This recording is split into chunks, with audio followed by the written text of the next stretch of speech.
All right, y'all.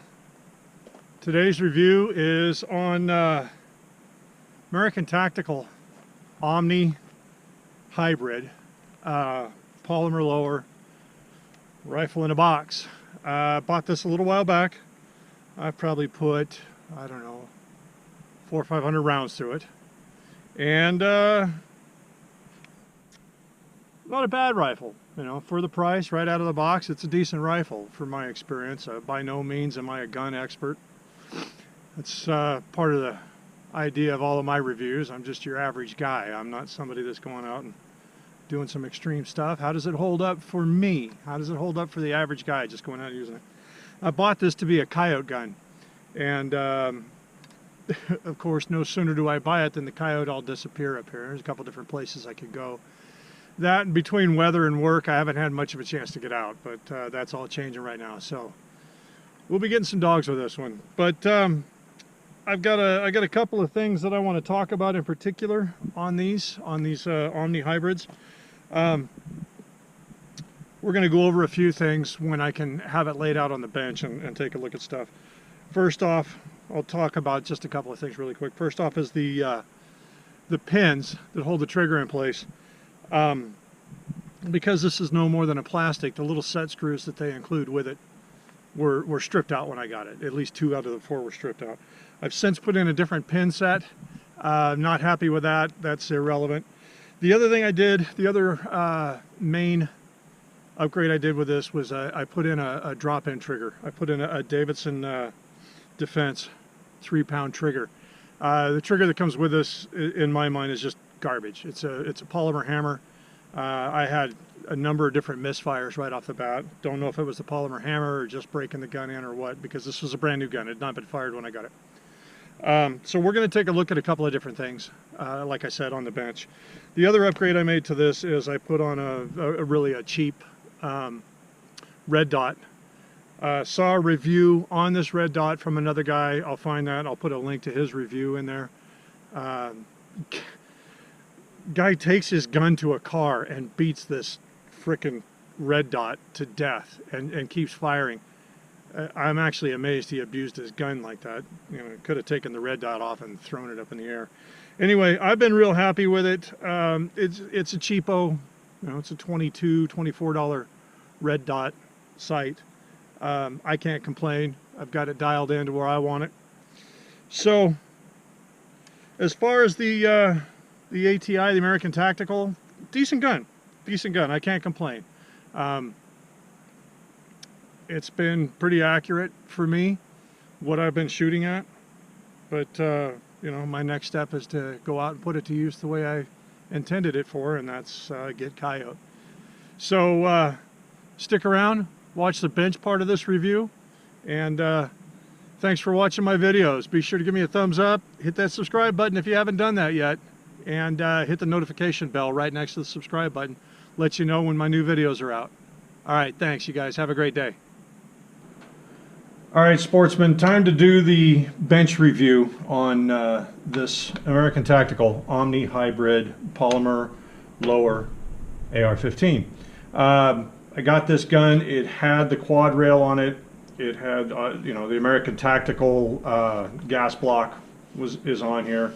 It had this folding forestock, and it came with 2 steel magazines, which was nice. I like the steel magazines. I have since bought more. I also added a red dot, like I said earlier in the review. This is just a cheapo off of eBay. I had seen a review on this particular one, and I ordered it, and then shortly after I ordered it, I saw another review from the same guy on a different model, same function. It had a couple more features.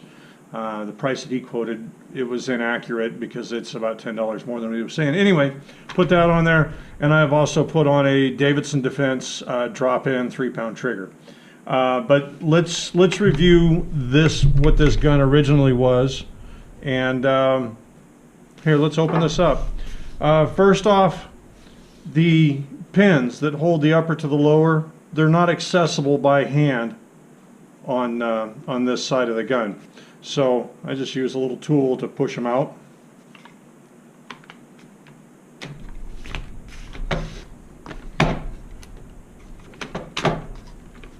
Come on now.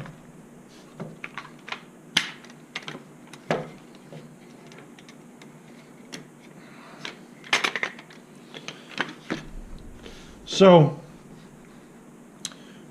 right off the bat, we have these polymer pins that, like I just said, they're not accessible. You can't just push them out by hand.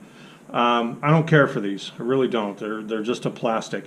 And they also have, I'm not going to take this apart to show you, but they have a plastic detent on both of these pins. Now it does have a metal detent for the safety, but the pins have a plastic detent, which is kind of hokey to me. But that's part of buying a polymer lower, I guess. One of the things that I'd seen in an earlier review, and bear in mind that review is about 6 years old, and I checked mine out thoroughly after seeing that review. People were saying that this was all polymer, and so when this tube threaded in, it was into plastic, and so they had put, as one guy described, they had put a little bit of a metal ring in here. Well, as you can see, this metal ring's pretty beefy. It's got a nice shoulder here, and it goes down inside, comes all the way down, and this pin actually goes through the metal. I don't know if you can see that or not. Get my fat finger out of the way. And so I think that part of the gun is a bit more stable than this older review that I saw. Like I said also earlier, I'm no gun expert. I'm no gunsmith. I haven't shot 100 of these different guns to see what performs what. What I did find was that the original trigger, which was a polymer hammer, that seemed to have some issues. So that's why I put in this drop-in trigger. I like it a lot. A lot less pull. It's only a 3-pound pull. I think the other one was probably a 6 or 7-pound pull. All in all, the gun has worked fine for me. I think that with them adding a bit more metal to this piece in here, it's made this area of it a lot more stable. Made shooting a lot more stable. You can stay on target better. You're not getting any flex in this. Let me show you the trigger that originally came with this. Okay, so here's the original trigger assembly, and all of this is just plastic, polymer, whatever they want to call it.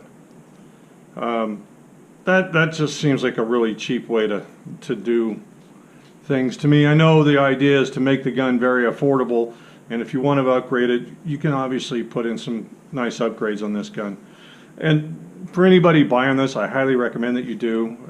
The hammer, again, just polymer.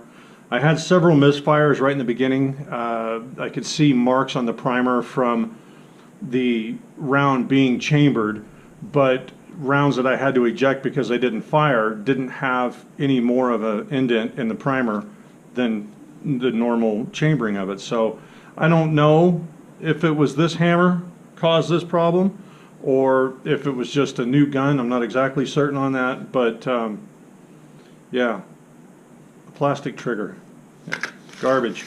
Get rid of that. So short story, I think it's a nice gun, especially for an entry level. If you're looking to get into an AR-15 and you don't want to spend the $1,500, $1,800, $2,300 that some of these companies are getting, you know, obviously you're going to get a lot more gun when you spend that kind of money.